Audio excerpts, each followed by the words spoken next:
네, 믿겨지지 않겠지만 2025년이래요. 그쵸? 응. 네, 정말 믿겨지지가 않아요. 아직까지 제가 뭐 공문서에 사인할 일이 없어서 실수는 안 해봤어요. 근데 분명히 실수할 거라는 게 네, 그렇게 되었고요.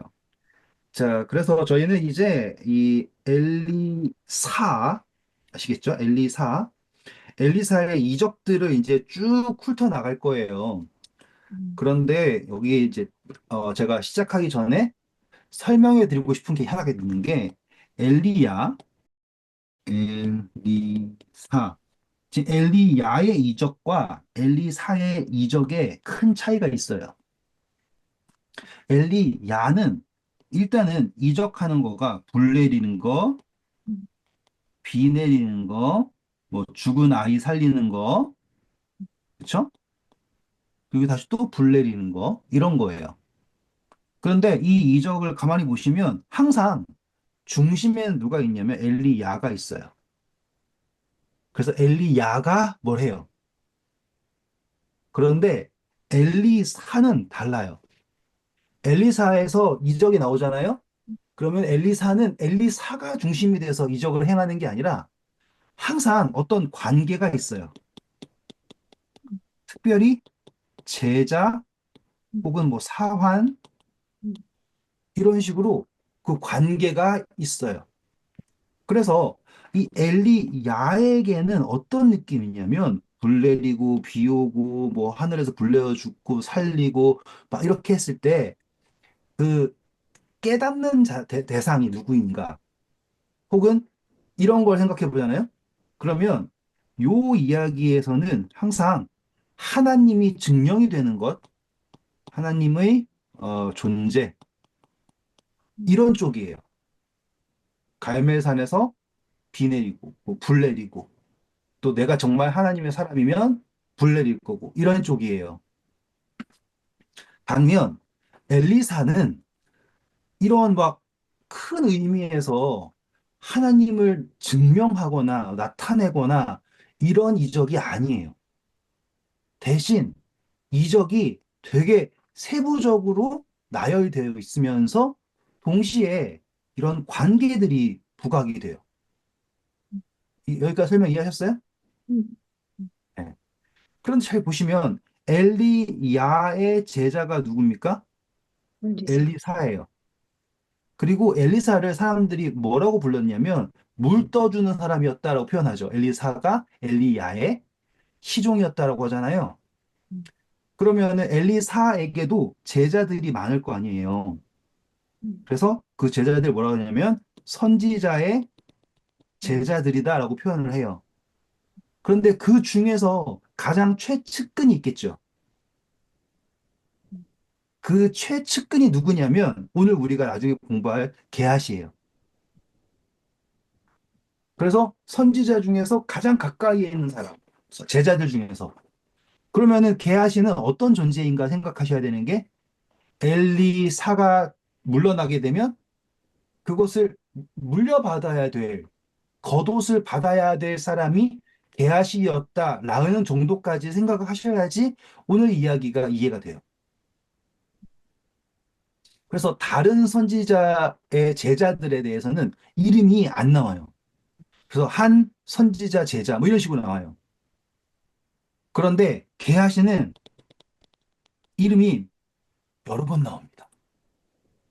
그러면 우리는 이 이야기를 어떻게 읽어야 되냐면 그 순서가 약간 좀 헷갈리게 보일 수도 있지만 게하시라고 하는 대상이 마치 베드로라고 생각하시든지 혹은 유다라고 생각하시든지 왜냐하면 엘리사를 우리가 예수님은 놓을 거거든요 지금 우리는 그러면 이제 게하시는 그 제자들 중에서 가장 가까이에서 엘리사의 사역을 목도하고 심지어 엘리사의 지팡이를 짚고서 죽은 아이를 살리기 위하여 달려가기까지 한 이렇게 이해하셔야지 게하시의 말로가 어떠한지 그러니까는 엘리사가 뭘 보여주고자 하는지를 여러분들이 이해하실 수 있게 되는 거예요. 그렇지 않고 보면 어떻게 이야기가 보이냐면 와 엘리사가 신기한 일을 많이 했네. 던졌더니만 쇠도끼가 올라오네. 뭐 이런 식으로 이 도끼가 산신령의 원조가 여기 있나? 뭐 이런 식으로 생각할 수 있는데 그게 아니라 우리는 이 이적을 그냥 엘리사가 한 이적이 예수님께서 하셨던 이적과 흡사합니다. 그 정도를 넘어서는 거 이제. 음. 그 정도를 넘어서서 하나님께서 이 그분의 선지자의 제자, 그쵸? 가장 총애하는 게하시, 그쵸? 그 게하시에게 이러한 일련의 사건들, 이적들이 어떻게 보였을까라는 거를 염두하시면서 보시면 이야기가 되게 재밌어요. 설명됐죠? 네. 자, 4장 1절입니다. 선지자의 제자들이 아내 중에 한 여인이 엘리사에게 부르짖어 이르되 당신의 종 나의 남편이 이미 죽었는데 당신의 종이 여호와를 경외한 줄 당신이 아시는 바니이다. 네, 이제 자, 여기 보시면 선지자의 제자가 결혼도 했네요. 그런데 제자가 죽었대요. 그러면 우리는 여기서 여러 가지를 생각할 수 있어요. 엘리사는 죽은 사람을 다른 사람들은 살려주는데 왜 이 제자는 안 살렸냐 이런 식으로도 할 수 있고요. 여러 가지 생각할 수가 있어요. 근데 이게 왜 언급하는 거냐면 예수님께서도 죽은 사람들 다 살리는 분이 아니었죠.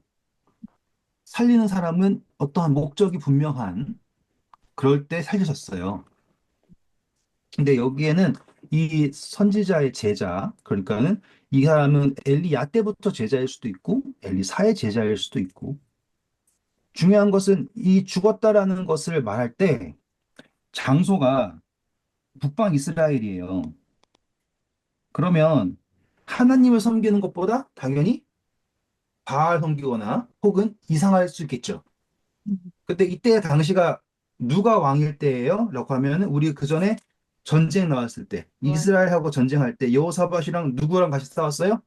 여호람이랑 에돔 왕이랑 모압이랑 싸웠죠. 근데 여호람은 아합의 둘째 아들이었잖아요. 그렇죠?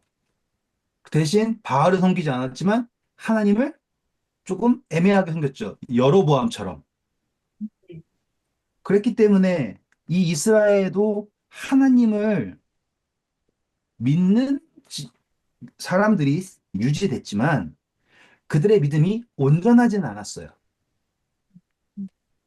그래서 이 선지자의 제자, 남편이 죽었을 때 그 사람은 가난해요. 자, 이 가난을 우리는 어떻게 생각해야 되냐면 레위인이랑 제사장이 북방 이스라엘에 있어요, 없어요? 음, 없죠. 없어요. 네. 왜냐하면 여로보암 때 다 내려왔잖아요. 그래서 북방 이스라엘에 남은 사람들은 자기가 제사장 하고 싶은 사람 이런 식이었죠.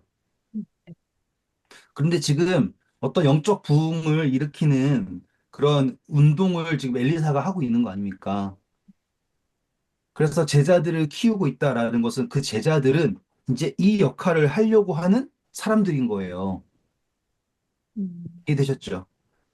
그러면 그 사람들이 가난하다는 건 대우를 받지 못하고 있다라는 거죠.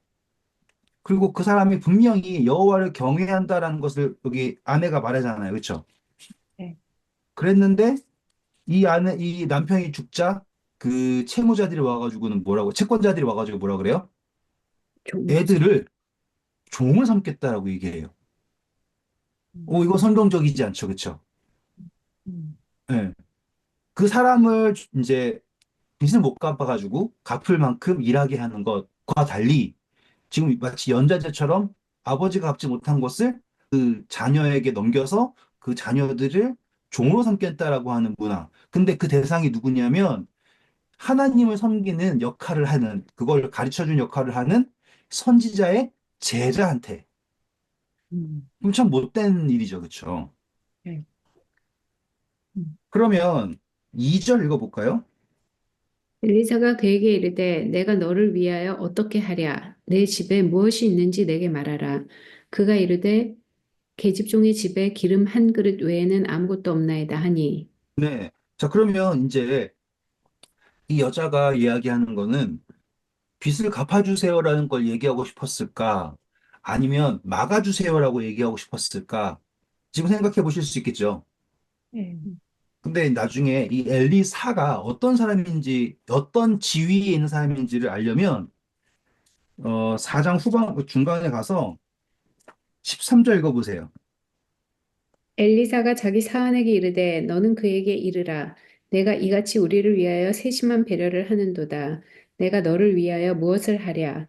왕에게나 사령관에게 무슨 구할 것이 있느냐 하니 여인이 이르되 나는 백성 중에 거주하나이다 하니라. 네, 이건 수냄 여인한테 한 얘기예요.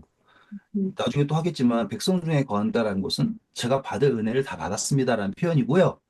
그리고 이 엘리사는 왕한테든지 군대 장관에게든지 누구에게든지 접근할 수 있는 사람인 거예요. 음, 음, 왜냐하면 여호람 왕을 구해줬잖아요. 모압 전쟁에서. 그러니 이 선지자의 제자의 죽은 제자의 아내는 엘리사에게 구했을 때 그녀가 의도한 것은 아마도 이 윗선에 얘기하든지 뭐 해가지고 자기를 좀 지켜달라, 막아달라라고 얘기하는 거였어요. 음, 그런데 엘리사는 그 방법을 택하지 않아요. 저는 이게 포인트라고 생각해요. 이 이야기에. 엘리사는 인간적인 방법으로 이 문제를 해결할 수 있는 수많은 가능성을 가지고 있고, 어쩌면 가장 확실하게 조절을 할 수 있는 가능성이 있어요. 왜냐하면 나중에 이 수냄 여인이요, 7년 가뭄 들 때 블레셋에서 지내다가 오거든요. 음, 7년 동안 자기 재산이 다 사라졌어요. 근데 엘리사가 왕한테 말 한마디 하니까 그것을 다 회복해 준단 말이에요. 음, 똑같이 엘리사는 이 선지자의 제자의 아내의 요청을 세상의 방법이든지 뭐든 간에 해결해 줄 수 있어요. 그런데 엘리사가 목적하는 것은 뭐냐면 그 여인에게 있는 것으로 해결하기를 원하는 거예요. 이제 묵상으로 할 수 있는 거예요. 우리가 하나님께 기도할 때 하나님은 우리가 생각하지 못하는 어마어마한 방법으로 그 문제를 너무 쉽게 해결해 주실 수 있어요. 그런데 하나님께서 우리에게 묻는 것은 너한테 있는 것은 무엇이냐라는 거 물으셨다 이거예요. 음, 엘리사가 이 여인에게 너가 가진 건 뭐냐라고 물은 것처럼. 음, 그때 이 여인이 한 얘기가 나는 기름 한 그릇밖에 없다 그러죠. 네. 기름 하나밖에 없다. 근데 이 여자가 자기한테 있다라고 얘기할 수 있는 게 있었다라는 게 신기한 거예요. 그리고 그것이 기름이다라는 거예요.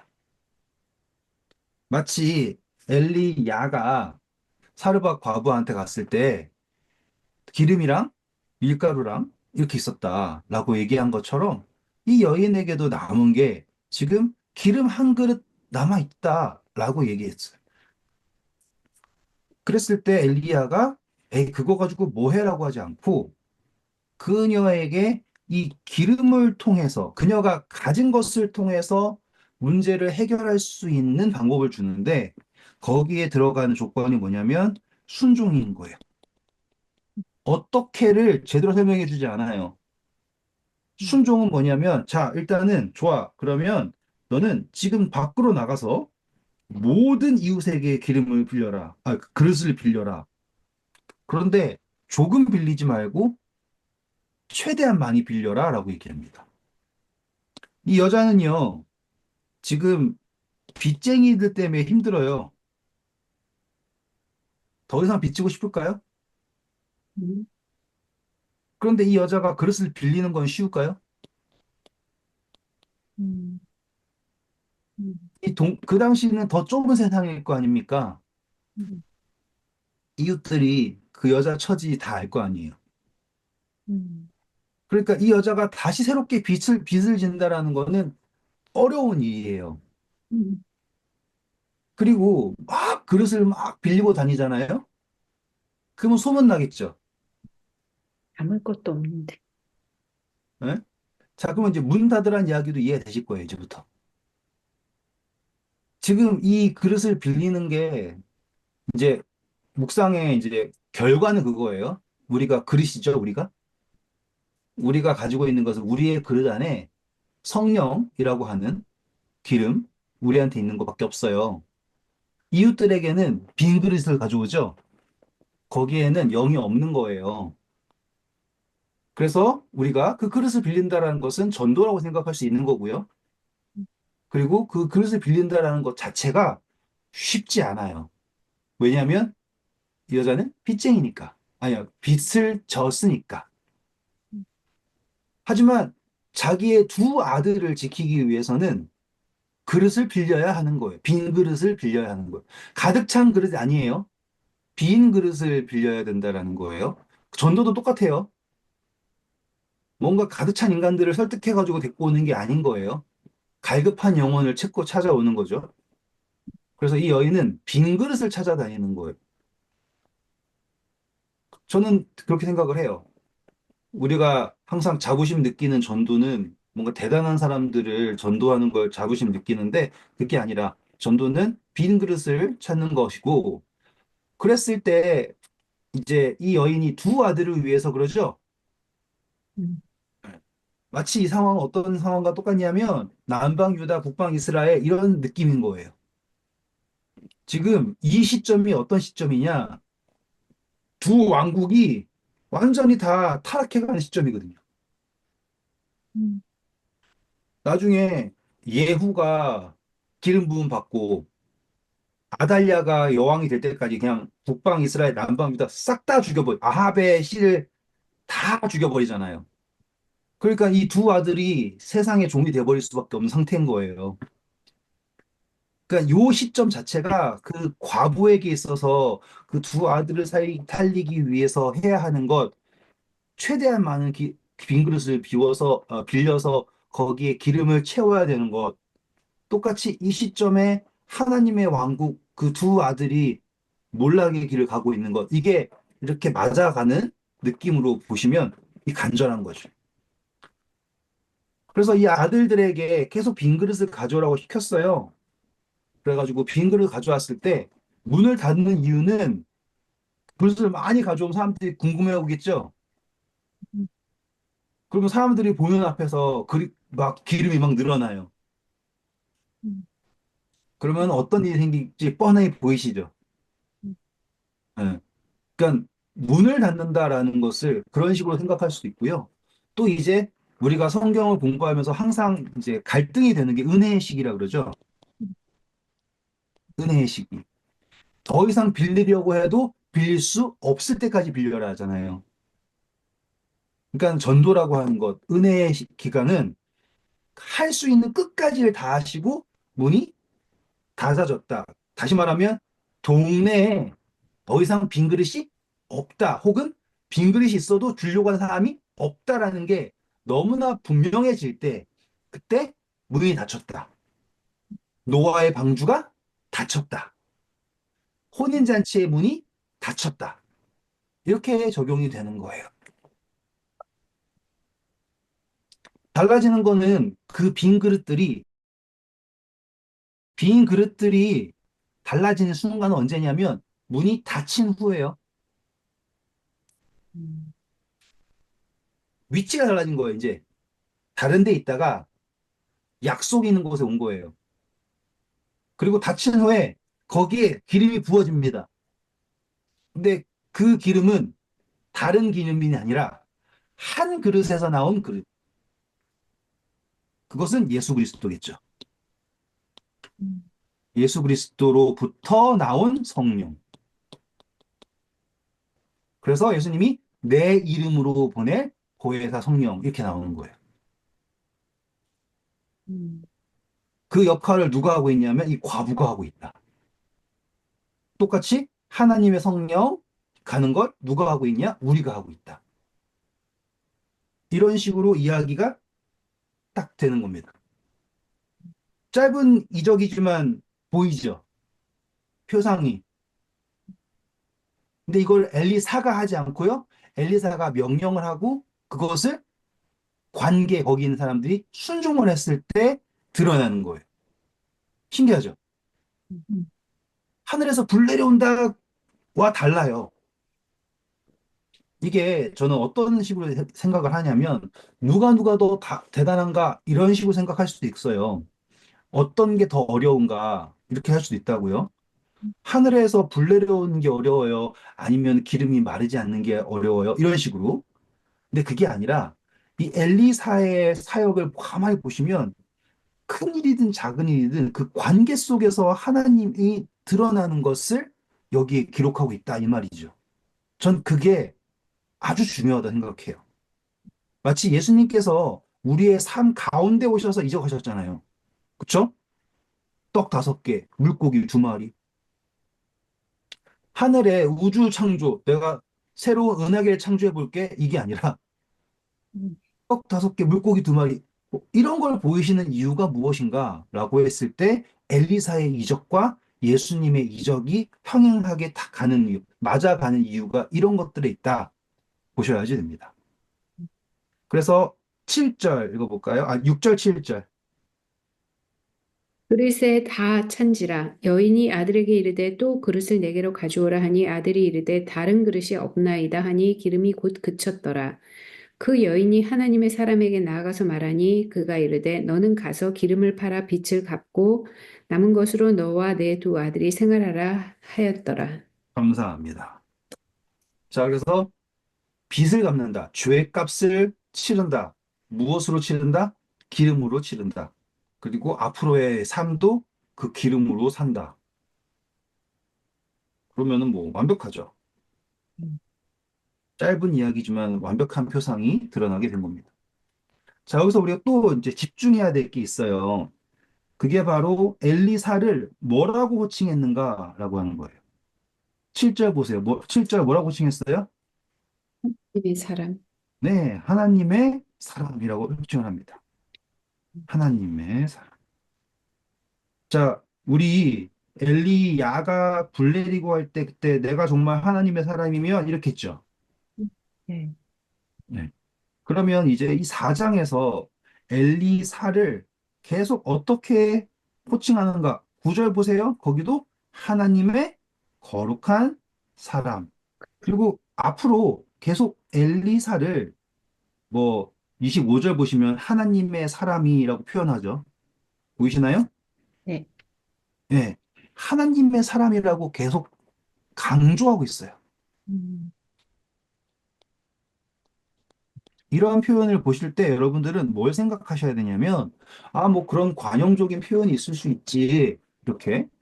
저도 이제 선교사 활동을 오래 하다 보니까 이런저런 사람을 많이 만났죠. 근데 이제 아프리카 케냐에서 한 친구를 알게 됐는데, 정신이 좀 안 좋아요. 정신이. 그러니까 완전히 안 좋은 게 아니라 조금 안 좋아. 조금 안 좋아. 되게 성경 열정적으로 보는데 완전히 4차원, 6차원으로 읽고 있고 아무튼 신기한 애예요. 덩치는 산만한데 근데 걔는 계속 저를 Son of God으로 부르는 거야, 나를. 그 얼마나 부담스러워요. 그러니까 뭐 하나님의 사람이라고 해주면 감사한데 이놈은 맨날 저를 그러니까 왜냐면 제가 선교할 때 케냐에서 막 신기한 일이 생기고 막 그렇게 할 때 항상 옆에 있었던 애예요. 졸졸 쫓아다니는 애야. 근데 걔가 어떻게 핀트가 꼭 잘못됐는지 계속 저한테 써놓고 가시라고 막 그러니까는 걔랑 이야기하기가 싫은 거야. 나한테 이메일을 보내면 뭐 잘 지냅니까 써놓을까 이렇게 보내니까는 답장도 하기가 싫어. 무서워서. 제가 이 얘기를 왜 하냐면 호칭이라는 게 그냥 불려지는 게 아닌 거예요. 그리고 그 호칭을 할 때면 거기에 합당한 어떠한 그 연관성이 있을 때 이걸 부른단 말이죠. 그런데 보시면 이 이야기들이 쭉 진행이 될 때 어떨 때는 그냥 엘리사, 엘리사, 엘리사 이렇게 이야기할 때가 있고 음, 강조해서 하나님의 사람이다라고 하는 표현으로 될 때가 있어요. 그러면 여기에는 다른 이적도 있겠지만 이 하나님의 사람이라고 하는 것에 걸맞는 어떠한 연결고리가 있을 거라는 거를 여러분들이 생각을 하시고 보셔야지 돼요. 이해하셨죠? 네. 자, 한번 찾아볼게요. 이제 수넴 여인이에요. 자, 수넴이라고 하는 지역의 8절입니다. 읽어볼까요? 하루는 엘리사가 수넴에 이르렀더니 거기서 한 귀한 여인이 그를 강권하여 음식을 먹게 하였으므로 엘리사가 그곳을 지날 때마다 음식을 먹으러 그리로 들어갔더라. 여인이 그의 남편에게 이르되 항상 우리를 지나가는 이 사람은 하나님의 거룩한 사람인 줄 내가 아노니 청하건대 우리가 그를 위하여 작은 방을 담 위에 만들고 침상과 책상과 의자와 촛대를 두사이다. 그가 우리에게 이르면 거기 머물리이다 하였더라. 하루는 엘리사가 거기 이르러 그 방에 들어가 누웠더니 자기 사환 게하시에게 이르되 이 수냄 여인을 불러오라 하니 곧 여인을 부르매 여인이 그 앞에 선지라. 자, 우리 이제 드디어 게하시가 등장했고, 사환, 게하시 등장했고요. 그리고 여기에서 봐야 될 거는 엘리사가 여인을 불러요. 남편 부르는 게 아니라 여인을 불러요. 음. 그리고 이 여인을 불렀을 때 항상 중재자가 아니고요. 이 가운데 있는 사람. 뭐라 그러죠? 믿음. 중계자라 그래야 되나? 그러니까 엘리사가 있고 음, 항상 여기에 게하시가 있어요. 이게 수냄 여인이든지 나아만이든지 아시겠죠? 관계없이 게하시가 항상 있어요. 그래서 엘리사는 게하시에게 가서 수냄 여인 불러오라고 얘기하고 나아만한테 가서 이 얘기하라 그러고 이렇게 한단 말이에요. 그런데 여기서 이 남편이라는 사람은 어떻게 표현되냐면 14절 보세요. 엘리사가 이르되 그러면 그를 위하여 무엇을 하여야 할까 하니 게하시가 대답하되 참으로 이 여인은 아들이 없고 그 남편은 늙었나이다 하니 네, 남편이 늙었대요. 그리고 엘리사를 알아보지 못하는 사람이에요. 그래서 여자는 엘리사를 위하여서 하는데 남편은 그냥 허락해 주는 정도? 아마도 둘째, 둘째, 셋째, 넷째인지 모르지만 부인인지 모르지만 이 여자는 이제 아들이 없지요. 근데 엘리사가 이 집 오게 된 것도 엘리사가 들어와서 왔어요? 아니면 여자가 간청해서 왔어요? 여자가 간청. 간청했죠. 지나갈 때마다 간청해서 머물게 하고 그리고 방을 만들었어요. 그래서 이제 이 엘리사가 게하시한테 이 여자에게 필요한 게 뭐니? 라고 얘기하니까 게하시가 말하기를 아들이 필요합니다. 라고 얘기를 해요. 엘리사가 몰랐을까요? 알죠. 알죠. 음. 이게 중요한 거예요. 이거 되게 중요한 거예요. 한 번 더. 지금 이 모든 이야기에서 엘리사가 아우 나이 많은 사람처럼 가서 뭐 필요한지 알아봐. 이게 아니라 엘리사는 다 알아요. 다 아는데 게하시에게 깨닫게 하기를 원하는 거죠. 그래서 게하시가 보니 남편은 늙었고 이 여자에게는 아들이 있어야지 된다라는 거예요. 왜냐? 이 여자가 다른 거 필요하냐 물어봤을 때 저는 아무것도 필요한 게 없습니다. 라고 이야기했잖아요. 음, 뭐 정말 부자여서 그럴지도 모르겠지만 그녀는 세속에 가치를 주고 있지 않은 여자라는 거죠. 그래서 마치 이삭이 태어나는 것처럼 내년 이맘때 너에게 아들이 있을 거다. 그랬더니 여자가 믿지 않았죠, 처음에는. 그런데 한 해가 지나서 잉태를 했죠. 그게 17절입니다. 그리고 여인 나서 몇 년이 지났는지 모르겠는데 18절 읽어볼까요? 그 아이가 자라매 하루는 추수꾼들에게 나가서 그의 아버지에게 이르렀더니 그의 아버지에게 이르되 내 머리야 내 머리야 하는지라 그의 아버지가 사환에게 말하여 그의 어머니에게로 데려가라 하매 곧 어머니에게로 데려갔더니 낮까지 그의 어머니 무릎에 앉아 있다가 죽은지라. 어, 자, 이 아들이 어디로 갔냐면 음, 추수하는 곳에 갔네요. 그래서 봤더니 머리야 머리야 하고서는 하다가 어머니 품에 죽었어요. 그러면 이 아들은 누군가라고 하는 게 너무나 분명해지는 거예요. 이 아들은 누구일까? 아버지가 하고 있는 추수밭에 가가지고는 죽은 아이예요. 그리고 그 아이는 어머니 품에서 죽었고요. 그리고 어머니 어떻게 했냐면 엘리사의 그 방에다가 그 엘리사의 침대에다가 놓습니다. 그리고 아이가 죽었다라고 얘기하지도 않아요. 그래서 문을 닫아버리고 나와가지고는 남편한테 사원 하나랑 나귀 하나 줘가지고 나 빨리 엘리사한테 갔다 오게 해달라 얘기해요. 전 이 여인이 정말 대단하다 생각해요. 나였으면 막 울고 난리치고 막 그랬을 텐데, 이 여자는 판단하는 게 엘리사한테 빨리 가야 된다. 남편한테 얘기도 안 했어요. 남편이 얘기하길, 너 안식일도 아니고 월삭도 아닌데 왜 가냐? 일단 가야 된다. 그 사환한테는 내가 멈추라고 할 때까지 멈추지 말아라. 가라. 하고서 갔어요. 갔는데 이제 엘리사가, 잘 보세요. 엘리사가 25절. 드디어 갈멜산으로 가서 하나님의 사람에게로 나가니라. 하나님의 사람이 멀리서 그를 보고 자기 사환 게하시에게 이르되 저기 수냄 여인이 있도다.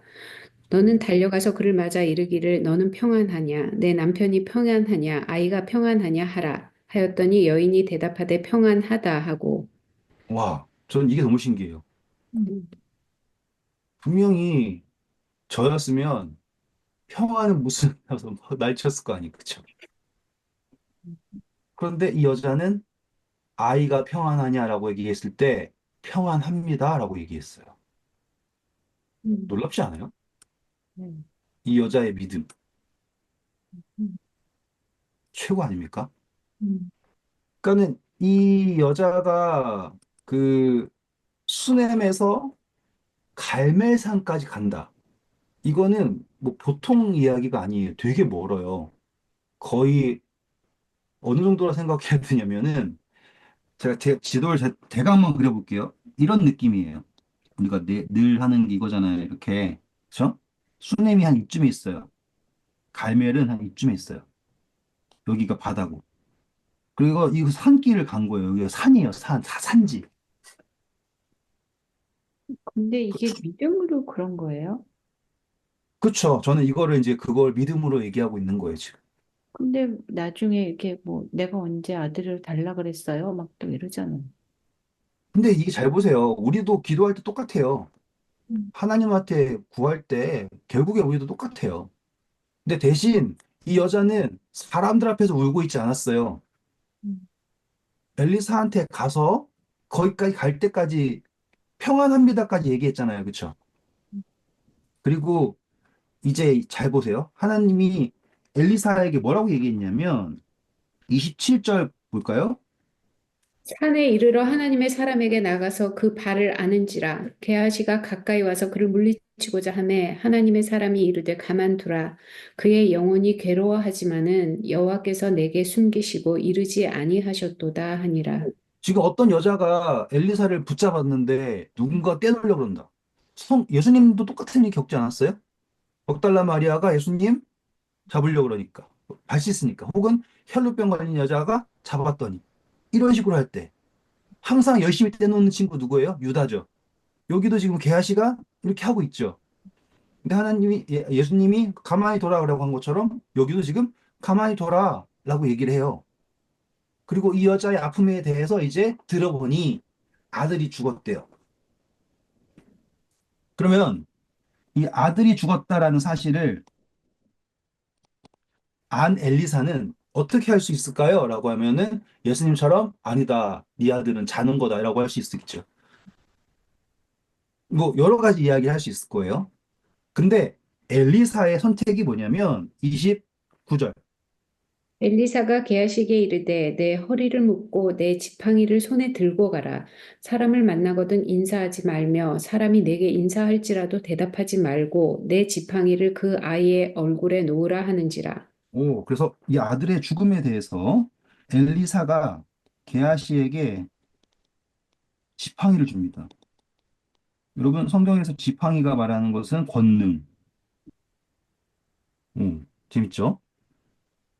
그리고 아까 집사님 질문한 것처럼 내가 언제 아들 달라 그랬어요? 라고 얘기하는 게 나중에 아주 큰 의미가 될 거예요.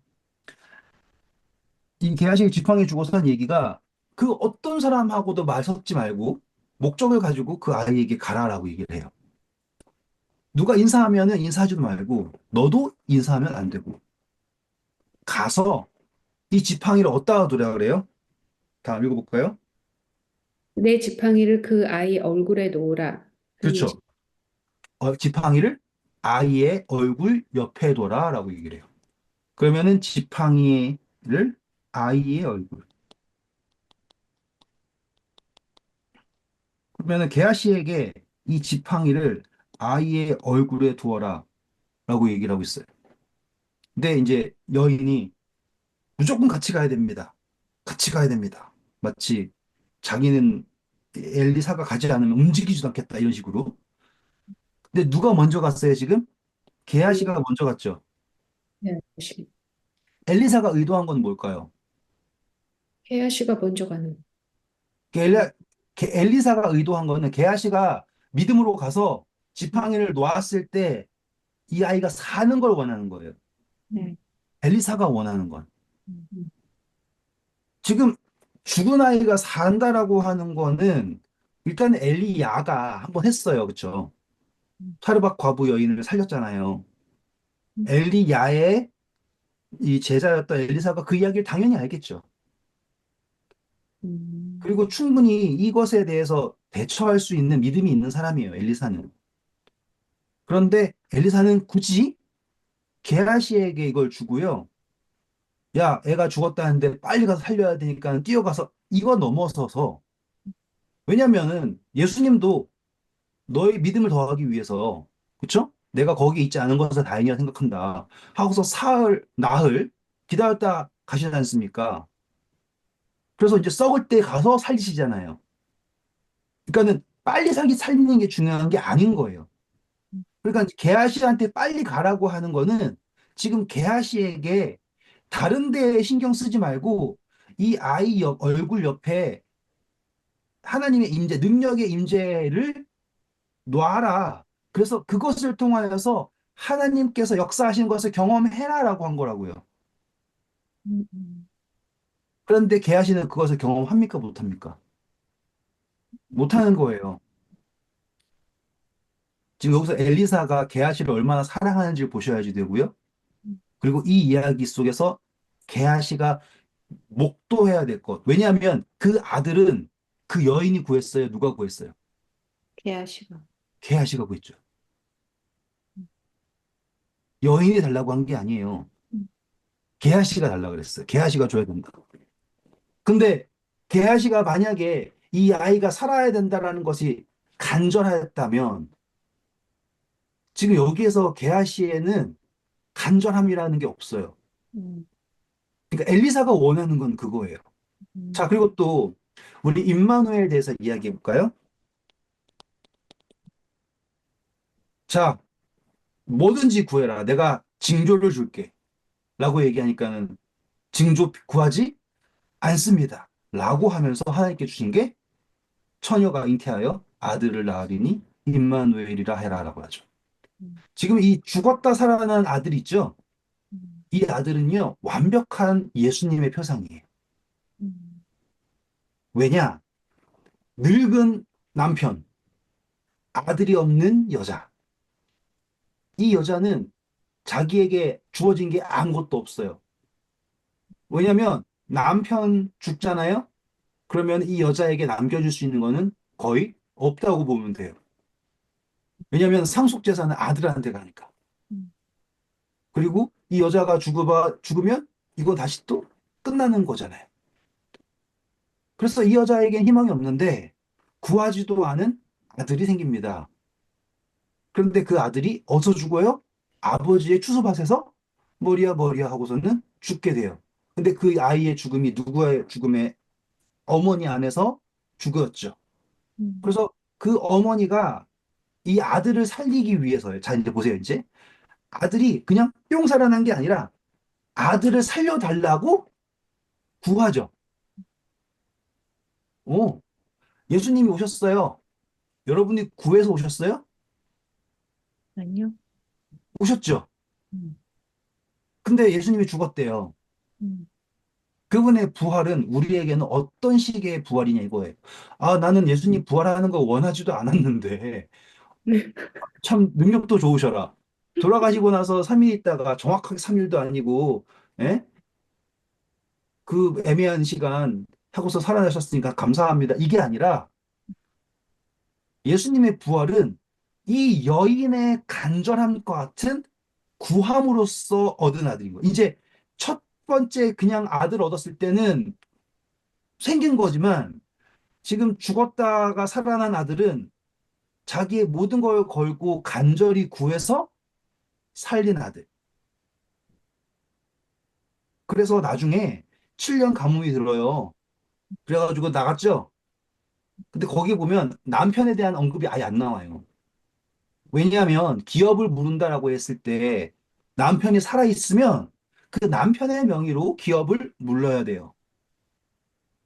근데 여기서 보면 나이가 많았다 그러죠? 그래서 그 여자가 하필이면 7년 동안 가뭄이래. 우리 성경 역사가 어떻게 돼요? 7천년이죠.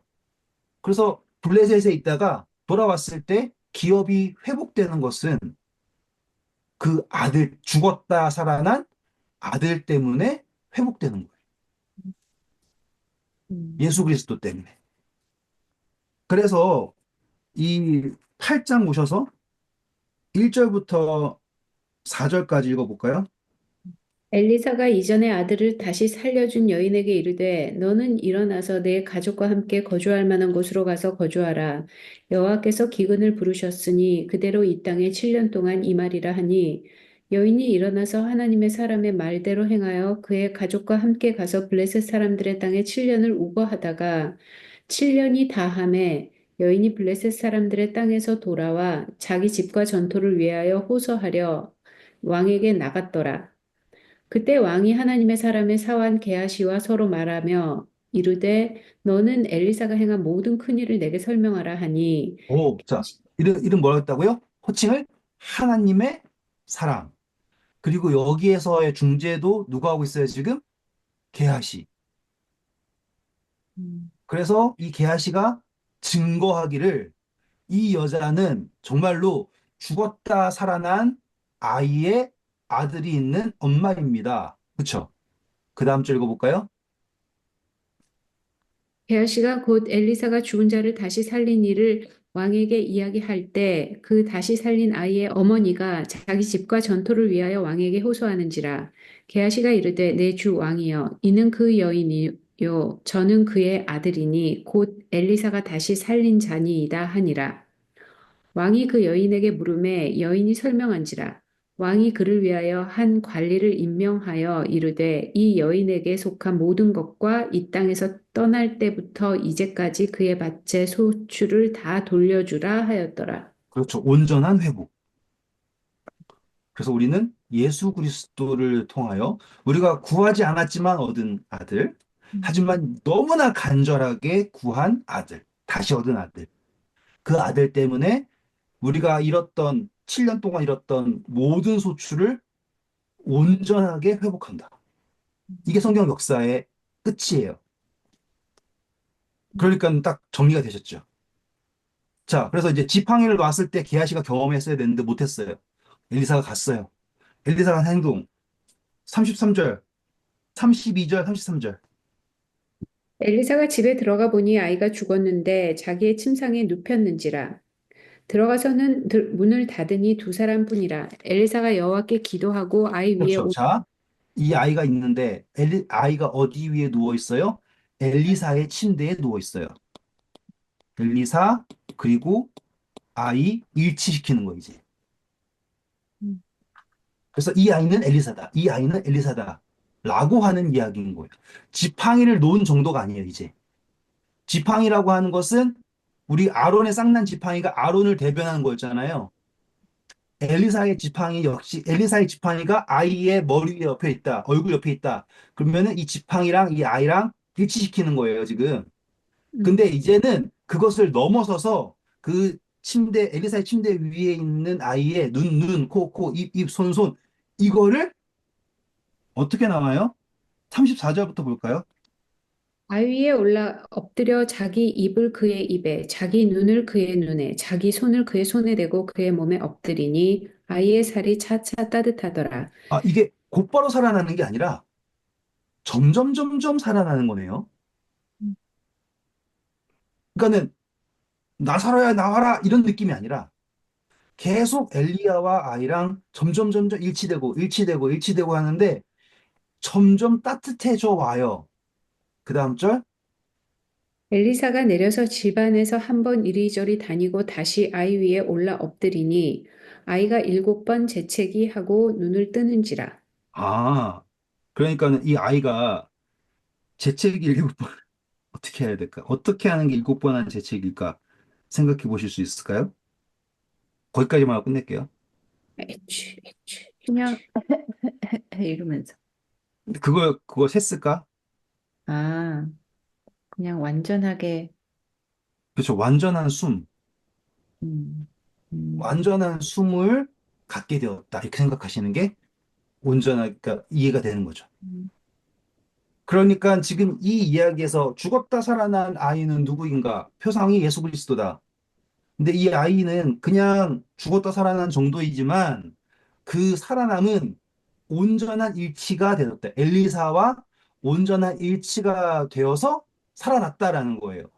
예수님이 이 땅에 오셨을 때는 인자였죠, 인자. 인간의 아들. 근데 부활하셨을 때는 인간의 아들인과 동시에 완전한 하나님이죠. 그래서 이 엘리사가 살린 아이는 하나님의 사람과 눈, 코, 손, 입 다 해서 점점 해서 완전히 똑같아져서 온전한 숨으로 다시 살아난 아이다. 음, 그렇게 되는 이야기가 이 수냄 여인의 이 이야기가 되는 겁니다. 음, 그래서 이 이야기에서 게하시가 경험하지 못한 것은 엘리사가 게하시를 통하여서 게하시가 구한 아들 그리고 그거 아이를 살릴 수 있는 충분한 특권을 줬음에도 불구하고 게하시는 누리지 못했다. 음, 되셨죠? 다음 시간에 나머지 이적들 그리고 제 거의 게하시 이야기의 하이라이트인 나아만 이야기가 나올 거예요. 거기를 보시면 아 정말로 예수님이 제자들을 사랑한 것처럼 엘리사가 사랑했구나. 왜냐하면 엘리사의 마음이 항상 게하시와 함께 있었거든요. 그 표현이 나오니까 보시면은 감동적일 겁니다. 네, 수고하셨습니다. 좋은 밤 되세요.